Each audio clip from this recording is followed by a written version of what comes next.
जय श्रीमन नारायण।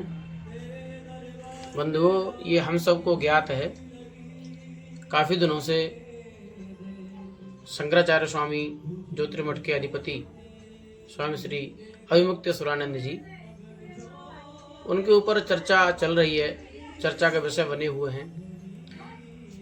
लेकिन वो जब चर्चा चल रही है, वो चर्चा के विषय बने हुए हैं, लेकिन किसी भी तरीका से हमारे चाहे प्रदीप मिश्रा जी हों, उच्च कोटि के वक्ता स्वामी अनिरुद्धाचार्य जी हों, और भी बहुत से कथावाचक बड़े बड़े साधु संत हैं, और वो साधु संत हैं जो केवल कुंभ के समय या बहुत बड़े मेला के समय दिखते हैं, जो हमको प्रयागराज में 2025 में जो कुंभ लगा था उस कुंभ में दिखे थे।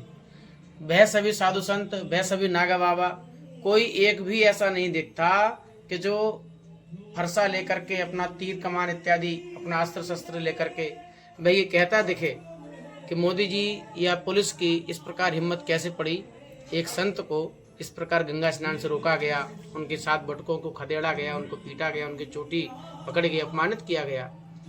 लेकिन कोई भी इस प्रकार आज तक बोलता नहीं दिखा। क्या वह संत सभी गुफाओं में छुप गए या जमींदोज हो गए? कारण क्या है? केवल मोबाइल पर कमेंट करना, और सभी संतों, जो बड़े बड़े संत हमारे बड़े बड़े ऊंची ऊंची गद्दियों पर बैठे हैं, उनके पीछे लाखों की संख्या में जनता रहती है।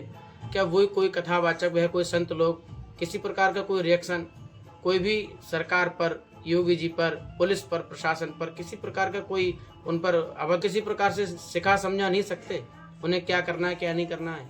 एक प्रधानमंत्री जी के लिए, एक नेता के लिए जगतगुरु शंकराचार्य जी हैं, वो प्रमाण पत्र दें कि हाँ मैं शंकराचार्य हूँ। उनके द्वारा बताए जाने पर शंकराचार्य बनेंगे और बिगड़ेंगे?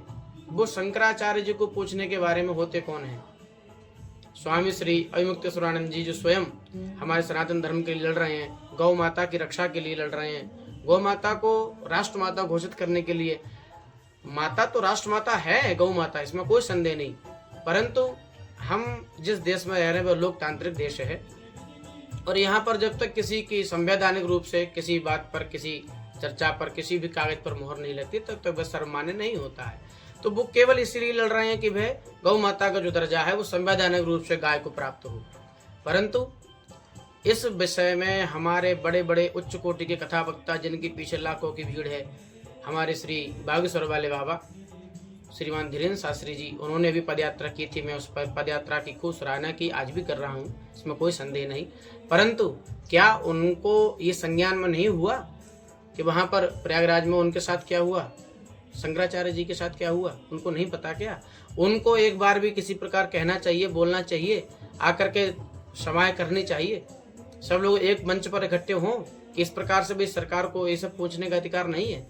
जगत गुरु हमारे जो भी शंकराचार्य जी हैं, वो शंकराचार्य जी नेता बनाएंगे या नेता जो है वो शंकराचार्य बनाएंगे? नेताओं को अधिकार नहीं है वो शंकराचार्य बनाएं या शंकराचार्य से प्रमाण पत्र लें, ये उनको बिल्कुल भी किसी प्रकार अधिकार नहीं है। हमारा भारत विश्व गुरु ऐसे ही नहीं बना, और जो शंकराचार्य के पद पर बैठा है वो चिलम या गांजा पी करके नहीं बना, उसने भी कुछ ना कुछ तपस्या की होगी, वह तप के बल पे ही।